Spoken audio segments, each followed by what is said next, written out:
Бүгдд нь энэ өдрийн мэндийг хүргэе. Намайг соёл ундрах гэдэг стратеги менежментийн газрын ахлах менежер байна. Та бүхэнд өөрийн ихтгэлээ танилцуулахаас өмнө нэгэн түүхийг хуваалцъя. Энэтхэгийн эртний нэгэн домогт өгүүлснээр 6 сохор ир заан гэж ямар амьтан байдгийг олж мэдхээр цуглардаг. Тэд ээлж дараалан заантай танилцаад өөрөө өөрсдийнхөө зааныг тайлбарлаж эхэлдэг. Жишээлбэл хошуунд нь хурж үтсэн ир заан гэдэг бол урт нарийнхан яг могоо шиг зүйл юм байна гэдэг. Харин чихэнд нь хурж үтсэн ир үгүй ээ. Заан гэдэг чинь аврах том дэвүүр шиг зүйл юм байдаг юм а гэж гин. Энэ мэтчлэн 6 өөр өнцгөөс зааныг тайлбарладаг. Тэд бүгдээрээ зааныг өөр өөр өнцгөөс зөв тайлбарласан ч гэсэн эцсийн дүндээ яг заан гэж ямар амьтан байдаг юм бэ гэдгийг хинэж зөв дүрсэлж чаддаггүй. За тэгвэл яг үүнтэй адилхан асуудлууд байгууллага дээр ч гэсэн тулгамддаг. Бид нар заримдаа зөвхөн өөрсдийн ажлыг болон өөрсдийн багийн зорилгыг хараад байгууллагын том дүр зорилгыг мартаж орхидог.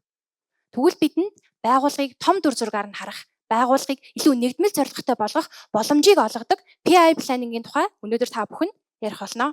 За тэгвэл PI planning гэдэг нь програм, increment, planning гэсэн үгний товчлол бөгөөд нэг зорилгын төлөө хүрэхээр хамтран ажиллаж буй хэд хэдэн багууд нэгдээд 8-аас 12 7 хоногийн хугацаанд хүрэх үн цэнээ төлөвлөдөг 2 өдрийн арга хэмжээ юм. За тэгвэл үн цэнээ төлөвлөнө гэдэг нь юу гэсэн үг юм бэ? Бид нар өмнө нь төлөвлөгөө гаргахдаа баг эсвэл газар нэгж тус бүр өөрөө өөрсдийнхөө тус бүрийн зорилго төлөвлөгөө гаргадаг байсан. За зааны жишээгээр бодоод үзэх юм бол бид нар зааны зөвхөн чихийн, хошууг нь хөлийн хийх мэтээр тус бүрийнхээ зорилгыг тавьдаг байсан гэсэн үг.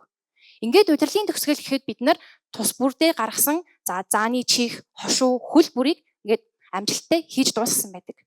Гэхдээ тэнд бүхэл бүтэн заан болж бий болж чадаагүй байдаг. Өөрөөр хэлэх юм бол тэнд үнц нь бий болоогүй гэсэн үг юм. За тэгвэл PI planning гэдэг нь биднэрт нэгдмэл зорилго буюу яг зааны бүтээнэ гэсэн эцсийн зорилгыг тавьж өгөөд тэр зорилгод хүрэхийн тулд багууд хэрхэн уялдаж, хэрхэн хамтарч ажиллавал амжилттай тэр үр дүнд буюу үн цэнийг бүтээж чадах юм бэ гэдгийг төлөвлөдөг. Өөрөөр хэлбэл PI planning гэдэг нь хийх ажлын жагсаалт бус хүрэх үн цэнийг төлөвлөдгөөрөө бусад төлөвлөлтийн аргуудаас давуу талтай юм байна. За тэгвэл энэхүү төлөвлөгөө, төлөвлөлт гэдэг үг болон эдгээр ойлголтууд нь 21-р зуунд гарч ирсэн шинэ ойлголт үг гэвэл мэдээж үгүй. Бид эрт дээр үеэс л ялтыг авчрахтаа төлөвлөгөөгөөр авдаг байсан. За эртний нэгэн дайчин болох Сүн Цзүгийн хэлснээр юу гэсэн бэ гэдэг үг ихлээр ялагчид дайнаас өмнө ялдаг, дараа нь тулалддаг. Харин ялагдагч хүмүүс бол тулалдах үедээ л ялалтыг хайдгаа гэсэн байдаг. За эртний түүхэн дээр гардаг түүхэн дайчид эсвэл алдартай сэргийн жанжид хүртэл дайнаас өмнө үргэлж төлөвлөгөө тактика боловсруулдаг байсан. Тэд дунджаар 2-6 сарыг зөвхөн төлөвлөгөө тактикт зориулдаг байсан. Учир нь түүний цаана хэдэн мянган цэргийн амнаас эх орны бүрэн бүтэн байдал яригдж байдаг юм аа. Яг энэхүү сонгодог дайчдын нэг болох Наполеон Бонапартын тухай хэдүүлээ авч үзье. За Наполеон нь бүхэл амьдралынхаа туршид нийтдээ 63 тулалдаанд орсон байдаг. Эдгээр 63 тулалдаанаасаа 90% нь амжилт байгуулж чадсан. Түүний амжилтын нууц нь илүү олон зэрэгтэй, аль эсвэл илүү хүчтэй зэвсэгтэй байсан уу гэвэл мэдээж үгүй. Түүний амжилтын нууц бол та бүгдийн харж байгаачлан тактик болон төлөвлөгөө байсан юм. За Наполеон тулаан бүрийнхээ өмнө бүх цэргийн жанжидаа цуглуулад энэ дайны зорилго юу вэ? Дайсны хүч, байрлал ямар байна вэ зэргээр асуултуудад хариулаад нэгдмэл зорилгыг бий болгож чаддаг байсан.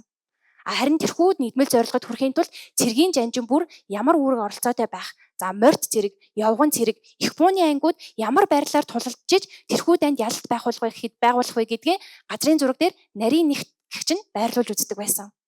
Өөрөөр хэлбэл хэн төрүүлж довтлохын, хэн хамгаалах вэ, хэн нөөц болцоогоор хангах вэ гэх мэтээр маш нарийн байдлаар бүх цэргийнхээ хүчийг уялдуулдаг байсан гэсэн үг юм. За тэгвэл PI planning-ийн 2 өдрийн төлөвлөлтийн арга хэмжээ маань яг л энэ тактиктэй адилаар явагддаг. Эхний өдөр нэгдсэн дүр зураг гаргадаг. Хамгийн түрүүнд бид зах зээлээ шинжилээд хэрэглэгчийнхээ хэрэгцээнд тохирсон бүтээгдэхүүн үйлчилгээ зорилгоо тодорхойлохыг хичээдэг. За мөн өмнөх улирлын үр дүн болон бидэнд тулгамдж буй асуудлаа хэлэлцдэг. Энэ нь биднийг ямар талбарт тулдах гэж байна вэ гэдгийг харуулж өгдөг хамгийн чухал мөч юм. Харин үүний дараагаар бид тэгвэл дараагийн улиралд ямар зорилго чухал юм бэ? Бид нэр энэ дотроос яг юу үр дүнд ямар үнцэнд хүрэх юм бэ гэдгээ тодорхойлж өгдөг. Энэ нь биднийг хаашаа явах вэ гэдгийг чиглүүлдэг луужингийн мөч болдог. Харин энэхүү зорилгодоо хүрэхийн тулд багууд ямар байдлаар хэрхэн хоорондоо уялдаж ажиллаж иж тэрхүү зорилгод хүрэх юм бэ гэдэг ноорог төлөвлөгөө гаргаснаар эхний өдөр маань дуусгар болдог. 2 дахь өдөр бид нэр эхний өдрийн гаргасан ноорог төлөвлөгөөгөө засаж сайжруулж оролцох талуудад танилцуулдаг. Ингэхдээ зөвхөн төлөвлөгөө гаргаад дуустдаггүй. Хэрэгжилтийн явцад тохиолдож болзошгүй бүхий л саад бэрхшээлүүдийг бас тодорхойлдог. За яг л дайны үеэр хүн хүч дутагдвал яах вэ? Дайсан биднийг олзлвал яах вэ? Эсвэл бүр байгалийн гамшиг тохиолдвол яах вэ зэргээр бүхий л боломжит эрсдлүүдэд тодорхойлж тэрэнд хариу арга хэмжээгээ тооцдог байсантай адилхан юм аа. За ингээд 2 дахь өдрийн төгсгөлд бид тэрхүү зорилгод хүрэхийн тулд багийн гишүүн нэг бүр итгэлтэй байна уу үгүй юу гэдгээ үнэлснээр итгэл төгс төлөвлөгөөг бий болгодог. Өөрөөр хэлэх юм бол PI планингийн үр дүнд бид нэгдмэл зорилго, хэн хизээ юу хийх вэ гэдэг нь маш ил тод болсон ил тод байдал. Мөн уялдаа холбоо болон хамтын шийдэл итгэлийг бий болгож чаддаг юм байна. За тэгвэл өнөөдөр дэлхийн нийтэд 70 гаруй улсын 20,000 гаруй компани PI планингийг амжилттай нэвтрүүлсэн. За тэн дотор сансар судлал, эрүүл мэнд, автомашины салбараас эхлээд санхүүгийн салбар хүртэл амжилттай нэвтрүүлж чадсан байдаг. За тэгвэл бид бүхэнд хамгийн ойр жишээ болох санхүүгийн салбарын нэгэн жишээг та бүхэнд хуваалцъя. Энэ бол Стандарт банк. Стандарт банк нь Өмнөд Африкийн хамгийн том банкуудын нэг. Стандарт банк нь PI планингийг үйл ажиллагаандаа нэвтрүүлснээр зардлаа 77%-аар бууруулж чадсан байдаг. Мөн хэрэглэгчид очих бүтээгдэхүүн үйлчилгээг 2 жилээс ердөө ганцхан сар болтол бууруулж чадсан. Өөрөөр хэлбэл хэрэглэгчид очих тэр хурдыг 24 дахин хурдан болгож чадсан гэсэн үг юм. За тэгвэл бид нар ч гэсэн яг эдгээр дэлхийн жишгийн адилаар илүү амжилттай, илүү дараагийн шатанд гарахын тулд PI планингийг үйл ажиллагаандаа нэвтрүүлсэн. Гэхдээ бид юуг орхигдуулсан бэ? Та бүхэн бас дотроо нэг бодоод үзээрэй. Энэ бол бэлтгэл ажил. PI планингийн амжилттай болох хэсэг нь бэлтгэл ажлаасаа 70% хамаардаг юм байна. За тэгвэл энэхүү бэлтгэл ажилд юу хамаардаг юм бэ гэдгийг та бүхэн тайлбарлаж өгөхөөс өмнө нэг асуултыг асууя.